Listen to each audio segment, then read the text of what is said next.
നമ്മൾ പഠിക്കുന്നത് switch statement ആണ്. സ്വിച്ച് സ്റ്റേറ്റ്മെൻറ്റ് നമ്മൾ ഈഫ് സ്റ്റേറ്റ്മെൻറ്റിനെ പോലെ തന്നെ ഒരു കണ്ടീഷണൽ സ്റ്റേറ്റ്മെൻ്റ് ആണ്. സ്വിച്ച് സ്റ്റേറ്റ്മെൻറ്റിൽ നമ്മൾ ചെയ്യുന്നത് നമ്മൾ ആദ്യമായി ഒരു വാല്യൂ ഇവാലുവേറ്റ് ചെയ്യുന്നു. സോ ആ വാല്യൂ നമ്മൾ സ്വിച്ച് സ്റ്റേറ്റ്മെൻറ്റിനുള്ളിൽ ഒരുപാട് കേസുകൾ കൊടുത്തിട്ടുണ്ടായിരിക്കും, ഒരുപാട് പോസിബിലിറ്റീസ് കൊടുത്തിട്ടുണ്ടായിരിക്കും. ആ ഏതെങ്കിലും ഒരു കേസുമായി നമ്മൾ കൊടുത്ത വാല്യൂ മാച്ച് ആവുന്നുണ്ടോ എന്ന് ചെക്ക് ചെയ്യുന്നു. അങ്ങനെ മാച്ച് ആവുന്നുണ്ടെങ്കിൽ ആ ഒരു ബ്ലോക്കിനുള്ളിൽ എഴുതിയിട്ടുള്ള ആ ഒരു കേസിനുള്ളിൽ എഴുതിയിട്ടുള്ള കോഡ് റൺ ആവുന്നു. ഇങ്ങനെയാണ് സ്വിച്ച് സ്റ്റേറ്റ്മെൻറ്റ് പ്രവർത്തിക്കുന്നത്.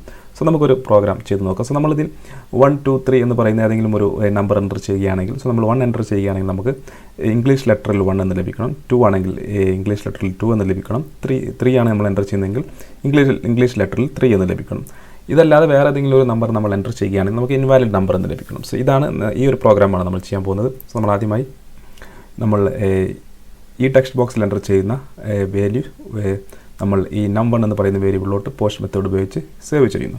അതിനുശേഷം നമ്മൾ സ്വിച്ച് എന്ന് പറയുന്ന കീവേഡ്, അതിനുശേഷം ബ്രാക്കറ്റ് ഓപ്പൺ ചെയ്യുന്നു. ഇതിനുള്ളിൽ നമ്മൾ ഏത് വാല്യൂ ആണ് ഇവാലുവേറ്റ് ചെയ്യുന്നത്. സോ ഞാനിവിടെ num1ലെ വാല്യൂ ആണ് ഇവാലുവേറ്റ് ചെയ്യുന്നത്. അതിനുശേഷം ഒരു കർലി ബ്രാക്കറ്റ് ഓപ്പൺ ചെയ്ത് ക്ലോസ് ചെയ്യുന്നു. ഇതിനുള്ളിൽ നമ്മൾ ആദ്യത്തെ കേസ് കൊടുക്കുന്നു. ഓരോ പോസിബിലിറ്റിയും നമ്മൾ കേസ് ആയിട്ടാണ് ഇതിൽ എഴുതുന്നത്. സോ കേസ് 1 നമ്മൾ എൻ്റർ ചെയ്യുന്നത് നമ്പർ 1 ആണെങ്കിൽ നമ്മുടെ കോഡ് എന്ന് പറയുന്നത് നമ്മൾ എക്കോ 1 എന്ന് കൊടുക്കുന്നു. സോ നമുക്ക് ഇംഗ്ലീഷ് ലെറ്ററിൽ 1 എന്ന് ലഭിക്കുന്നു. അതിനുശേഷം നമ്മൾ നമ്മുടെ പ്രോഗ്രാം റൺ ആയിക്കഴിഞ്ഞാൽ നമ്മൾ ഇവിടെ ബ്രേക്ക് സ്റ്റേറ്റ്മെൻറ്റ് കൊടുക്കുന്നു. ഇവിടെ നമ്മുടെ പ്രോഗ്രാം എൻഡ് ആവുന്നു. സോ നമ്മൾ ഈ ഒന്ന് മാച്ച് ആവുന്നില്ലെങ്കിൽ സോ അടുത്ത കേസ് ചെക്ക് ചെയ്യുന്നു. സോ നമ്മൾ അടുത്ത കേസ് എന്ന് പറയുന്നത് കേസ് 2 ആണ്. അതായത് നമ്മൾ 2 ആണ് എൻ്റർ ചെയ്യുന്നതെങ്കിൽ നമ്മൾ ഇവിടെ ഈ 2 എന്ന് പറയുന്ന ഭാഗത്താണ് നമ്മുടെ വാല്യൂ, അതായത് num1ൽ എഴുതുന്ന വാല്യൂ ഈ വാല്യൂമായി മാച്ച് ആവുന്നുണ്ടോ എന്നാണ് നമ്മൾ ചെക്ക് ചെയ്യുന്നത്. സോ നമ്മൾ ജസ്റ്റ് പെട്ടെന്ന് എഴുതുന്നതിന് വേണ്ടി കോഡ് ഇവിടുന്ന് കോപ്പി ചെയ്ത് പേസ്റ്റ് ചെയ്യുന്നു. 2 ആണെങ്കിൽ നമ്മളിവിടെ 2 എന്ന് പ്രിൻറ്റ് ചെയ്യുന്നു. അതുപോലെ കേസ് 3 ആണെങ്കിൽ നമ്മൾ 3 എന്നിവിടെ പ്രിൻറ്റ് ചെയ്യുന്നു. അതുപോലെ ഇനി നമുക്ക് എത്ര കേസ് ഇതുപോലെ നമുക്ക് വേണമെങ്കിൽ ചെക്ക് ചെയ്യാം. സോ നമ്മളിവിടെ 3 എണ്ണം ചെക്ക് ചെയ്യുന്നുള്ളൂ. 1 2 3 എന്ന് പറയുന്ന നമ്പർ മാത്രമേ ചെക്ക് ചെയ്യുന്നുള്ളൂ. ഇതല്ലാത്ത ഏതെങ്കിലും ഒരു നമ്പർ, അതായത് മുകളിൽ കൊടുത്ത കേസുകളല്ലാതെ വേറെ എന്തെങ്കിലും ഒരു കേസ് നമുക്കുണ്ടെങ്കിൽ അതിനെ നമ്മൾ ഡീഫാൾട്ട് കേസ് എന്നാണ് വിളിക്കുന്നത്. സോ മുകളിൽ കൊടുത്ത കണ്ടീഷൻ ഒന്നും മാച്ച് ആവുന്നില്ലെങ്കിൽ നമുക്ക് ഏതൊരു കോഡാണ് കൊടുക്കേണ്ടത്. സോ ഡീഫാൾട്ട് കേസിൽ നമ്മൾ കൊടുക്കുന്നത് എക്കോ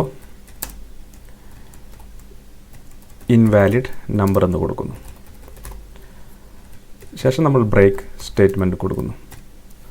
സോ ഇപ്പോൾ നമ്മൾ 1 എൻ്റർ ചെയ്താൽ നമുക്ക് 1 എന്ന് ലഭിക്കും, 2 ആണെങ്കിൽ 2 എന്ന് ലഭിക്കും, 3 ആണെങ്കിൽ 3 എന്ന് ലഭിക്കും. ഈ 1 2 3 അല്ലാതെ ഏതൊരു സംഖ്യ എൻ്റർ ചെയ്ത് കഴിഞ്ഞാൽ നമുക്ക് ഇൻവാലിഡ് നമ്പർ എന്ന് ലഭിക്കും. സോ നമുക്ക് നമ്മുടെ പ്രോഗ്രാം ഒന്ന് ചെയ്ത് നോക്കാം. സോ ഞാനിവിടെ ആദ്യമായി 1 എന്ന് എൻ്റർ ചെയ്ത് സബ്മിറ്റ് ചെയ്യുന്നു. സോ നമുക്ക് 1 എന്ന് ലഭിക്കുന്നു. സോ ഞാൻ 2 എൻ്റർ ചെയ്ത് സബ്മിറ്റ് ചെയ്ത് കഴിഞ്ഞാൽ എനിക്ക് 2 ലഭിക്കുന്നു. 3 എന്ന് എൻ്റർ ചെയ്ത് കഴിഞ്ഞാൽ 3 എന്ന് ലഭിക്കുന്നു. ഞാൻ 4 ആണ് എൻ്റർ ചെയ്യുന്നതെങ്കിൽ എനിക്കിവിടെ നിങ്ങൾ കാണാം നമ്മൾ കൊടുത്ത പോലെ ഇൻവാലിഡ് നമ്പർ എന്ന് ലഭിക്കുന്നു.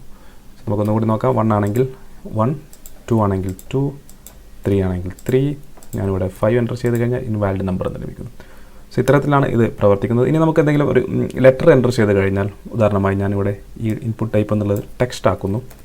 ബാക്കിയെല്ലാം അതുപോലെ തന്നെ കൊടുക്കാം. സോ നമ്മൾ എ എന്ന് എൻ്റർ ചെയ്യുകയാണെങ്കിൽ, സോ ഞാനിവിടെ കേസ് എ, അതുപോലെ കേസ് ബി, അതുപോലെ കേസ് സി. എ ആണെങ്കിൽ നമുക്ക് ആപ്പിൾ, ബി ആണെങ്കിൽ ബാറ്റ്, സി ആണെങ്കിൽ ക്യാറ്റ്, മറ്റേതെങ്കിലും ഒരു അക്ഷരമാണ് നമ്മൾ എൻ്റർ ചെയ്യുന്നതെങ്കിൽ ഇൻവാലിഡ് ക്യാരക്ടർ എന്ന് കൊടുക്കും. സിമ്പിൾ പ്രോഗ്രാമാണ്. സേവ് ചെയ്യുന്നു. സോ നമ്മൾ ആദ്യമായി എ എൻ്റർ ചെയ്യുന്നു. നമുക്കൊന്ന് റീഫ്രഷ് ചെയ്യാം. സോ നമ്മൾ എ എൻ്റർ ചെയ്യുന്നു. എ എൻ്റർ ചെയ്ത് സബ്മിറ്റ് ചെയ്ത് കഴിഞ്ഞാൽ നമുക്ക് ആപ്പിൾ എന്ന് ലഭിക്കുന്നു. സോ ബി ആണെങ്കിൽ നമുക്ക് ബാറ്റ് എന്ന് ലഭിക്കുന്നു. സി ആണെങ്കിൽ നമുക്ക് ക്യാറ്റ് എന്ന് ലഭിക്കുന്നു. എയും ബിയും സിയും അല്ലാത്ത ഞാൻ ഇ എൻ്റർ ചെയ്ത് കഴിഞ്ഞാൽ ഇൻവാലിഡ് ക്യാരക്ടർ എന്ന് ലഭിക്കുന്നു. സോ ഇത്തരത്തിലാണ് സ്വിച്ച് സ്റ്റേറ്റ്മെൻറ്റ് പ്രവർത്തിക്കുന്നത്. നമുക്ക് എത്ര കേസസ് വേണമെങ്കിലും ഇതുപോലെ താഴോട്ട് ചെക്ക് ചെയ്യാൻ സാധിക്കുന്നതാണ്.